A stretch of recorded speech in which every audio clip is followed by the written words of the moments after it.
This is Steve Fretzen interviewing Mitch Roth, managing partner at Much Shelist in Chicago. Please enjoy some highlights from my interview where Mitch shares some great tips on being successful as an attorney and as a business developer in today's competitive marketplace. I handed you a copy of my book called Sales Free Selling, and the first chapter is regarding an introduction of a character, Dan the lawyer. And Dan is sitting with his family and he's talking about his future, and there's concerns that he has because he hasn't really built a book of business. He's really just been a worker bee. And can you talk a little bit to the attorneys out there that are the worker bees and the importance of balance between business development and getting work done? You can't be successful in a law firm, especially managing one, if you don't have sales professionals that are out bringing in the work and extraordinarily talented lawyers that are doing the work. If you have too much of either, then the balance won't work and the business won't operate. I can only tell you at our firm, and it's differently over the last 5 years, we are far more responsive to and rewarding of great lawyers that add value beyond just great lawyering. So great lawyering with other leadership intangibles, whether it's writing, speaking, practice group management, training and developing young lawyers. We have found a way to, we have a two-tier partnership where there's equity and income. The equities own the firm. We have a number of equity partners today that don't have a book of business. That was never, ever available when I was a young lawyer. The only way towards equity was building a practice. So I think the profession continues to change to reward great lawyers. So not everyone has to be a salesman. And the myth that the great salesmen are the great lawyers, are the great managers, to me is still a myth. I think you and I were talking about a couple of minutes ago before we start recording this. I'm perceived as a better managing partner because I have a large book of business. But our vision, our culture, our strategy, where we're going is well thought out. I have a wonderful advisory board and board directors of great directors, and I have people helping me get there, and we're getting there not because of the size of my book of business. It's because of the people that I surround myself with. I think more today than ever, especially in a firm like mine, there's opportunities for guys who just want to be great lawyers, as long as they do other things and provide other intangibles. I expect the same from my salespeople. If you're going to bring in business, you still have to work, you still have to lead, you still have to train other people how to sell, find ways to bring value besides just bringing in money or billing hours. Let's talk for a minute about some of the mistakes that attorneys make in trying to build a successful practice. If you had to pick out one or two things that you say, wow, I've seen this mistake happen time and time again with attorneys that have worked with you or beside you, or a mistake you made, how would you respond? Today, I think people believe they have to provide discounts to new or existing clients to make them happy. I think that's probably one of the biggest mistakes you'll ever make. Once you lower your rate or lower your fee, you'll never get it back up. And then again, you're becoming commodity. People at my 100 lawyer firm hire still lawyers because of the value we provide, because of the relationships we have with them, because they want to call night and day and bounce things off us because we're their right-hand person. So arbitrary discounts is you're discounting the importance you are in the relationship. That's at a later stage.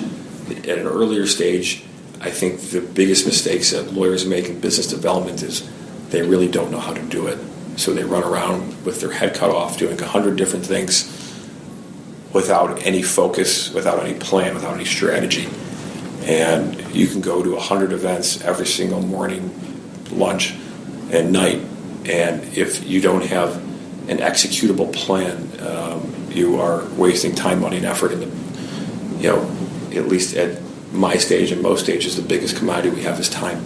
So if you're going to want to develop a book of business, and guys like you, Steve, providing them the insights they need on how to be prepared before they go out and sell.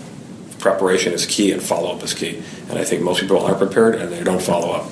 Yeah, so you don't have a plan, you don't have a process to follow, and you don't have a way of following through with things. You're pretty much just a gunslinger shooting up in the air Right. to try to accomplish something. It's very, very difficult. You're throwing something at the wall hoping it sticks, and, Right. it usually doesn't unless you get lucky. And every once in a while, there's that success story of that one guy who met somebody at a cocktail party and became this unbelievably successful lawyer guy. But that's one in a million. Yeah, it's not the reality for most attorneys. The reality, it is a long-term process. You just can't turn on the spigot. So let me ask you this, and plan could be part of your answer.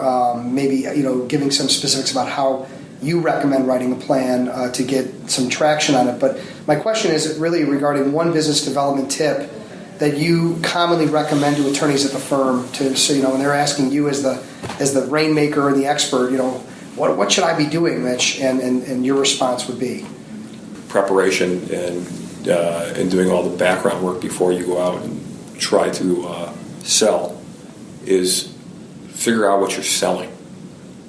You could be either the expert in something, and if you are the expert in that, I think that's a great target, sales plan.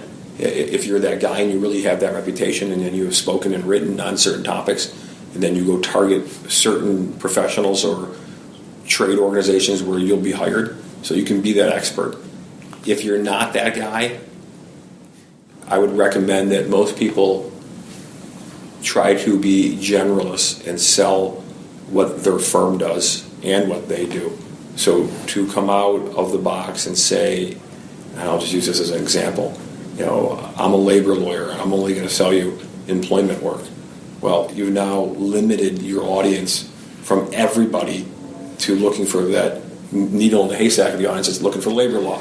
So we're a full-service, mid-sized generalist firm.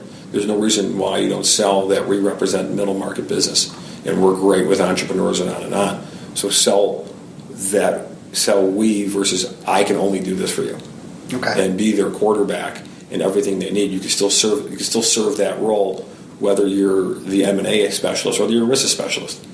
But I think that leads to the idea that in a full service firm the ability to be an excellent cross marketer plays a big role. Yes, I mean cross marketing is key, but again, when you go out and you're talking to somebody at a cocktail party or at a philanthropic event, and they ask what you do, to say I am a specialist in this department at this law firm, you just limited yourself to a discussion on something that person may not need.